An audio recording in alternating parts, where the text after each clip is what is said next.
Hi, I'm Jo Milne-Rowe and I'm the Sales Director at Codelocks International.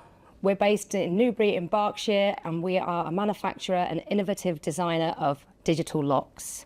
We have a full range of mechanical, electronic and cabinet furniture suitable for all doors and lockers. I'm here today to talk about our 600 series lock that I have an example of here. We've been doing some training with the team to talk about the importance of fire testing with products. This here is our 600 series mechanical digital lock. All of our mechanical and electronic code locks that come complete with a latch are fire tested to EN 1634 for 30 and 60-minute fire doors, but only when fitted with our intumescent fire kit. You can now buy the complete lock and fire kit from IronmongeryDirect to make sure that your lock is compliant on your fire door.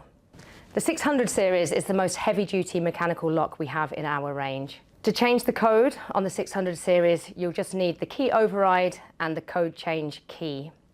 It's really simple. Simply turn on the numbers that you want and turn off the numbers that you don't. No need to remove the lock from the door or to use tweezers and tricky tumblers and springs. The intumescent packs come completely cut out and ready to use, no measuring or cutting required on site. The kit comes with pre-cut graphite tubes, so no wrapping of intumescence around screws. Full instructions and diagrams are included in each packet. All Codelocks mechanical products have a lifetime warranty, so if you do have an issue, you can contact us directly. IronmongeryDirect offer the full range of mechanical and electronic locks from Codelocks. If you need any specification advice or would like to talk about specific products, give them a call.